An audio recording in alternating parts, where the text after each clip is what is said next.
Hello sa inyo guys, this is our second day of installation. Siyempre dito pa rin yan sa factory, dito sa Malbarli pa, Batangas. So ayan na nga, bali nadagdagan tayo ng mga makakasama dito guys. Gawa ng ang scope natin today ay paglalagay ng sticker, kaya yun, nagpadala sila ng mga legendary Pokemon. Ay mali, veterano pala. Bali yung mga nadagdag sa amin dito guys ay sino kaya Arel Bayona, Kuya Raymond at Kuya Francis. Oh shit! Oh shit!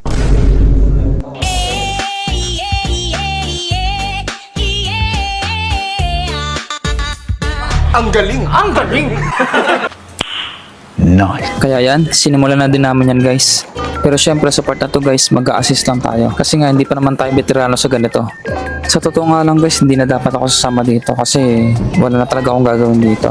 Pero syempre dahil nga sa mabuti tayong empleyado, yun, kahit linggo pumasok tayo.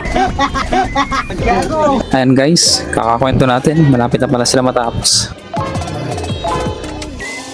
So ayan, dito guys nasa second phase na tayo. Nasa ibang area na yan. At ito medyo madali na to guys. Pero ewan ko lang sa kanila. Siguro mas madali pa sa kanila to.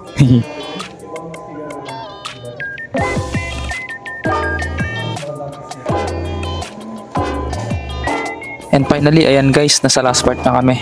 Talaga napakadali lang na ito sa kanila.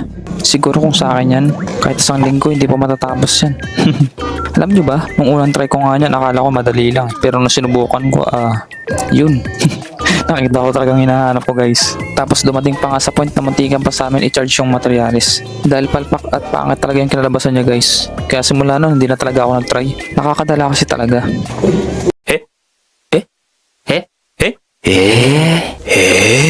Yeah, boy! Tapos dito sa part na to guys, pinagtutulungan na ni Kuya Raymond tsaka ni Kuya Christian. Medyo critical kasi yung mga ganitong tugtungan. Tapos si Eso, hindi mapakali. Lakad dito, lakad dun. Yun. Pwede ba ilayo mo sa akin to? Ayoko makita ito. Barinig kita sa mukha eh.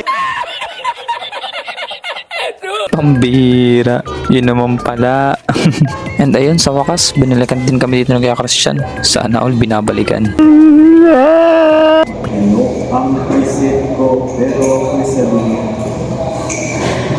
Pambihira, akala ko tutulong, kakanta lang pala. Walang hiya ka talaga Kuya Christian. Talaga naman to, baliw talaga tong taong to eh. Siguro nalipasan na naman ng gutom tong lintik na to. Ang lakas na naman ang trip nito. Kaya kayo guys, kilala nyo na kung sino may pinakamalakas sa sapak dito sa team installer ha. Okay. So ayan guys, natapos na din. Naikabit na din nila yung huling sticker. Ayan, tamang sealant lang dun sa mga dulo para hindi tumuklap yung mga sticker natin dyan guys.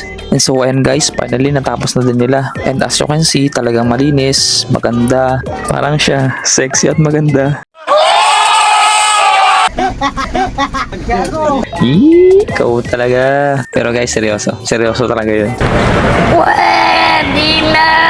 By the way, ayan guys, balik na tayo dito. Ayan ako makikita nyo, ang ganda diba? 100% quality talaga. And then guys, nasa labas na kami ng planta. So paano ba yun? Hanggang dito na lang yung video natin guys. Salamat sa oras and kita-kits na lang sa susunod na video natin guys. Again, thank you.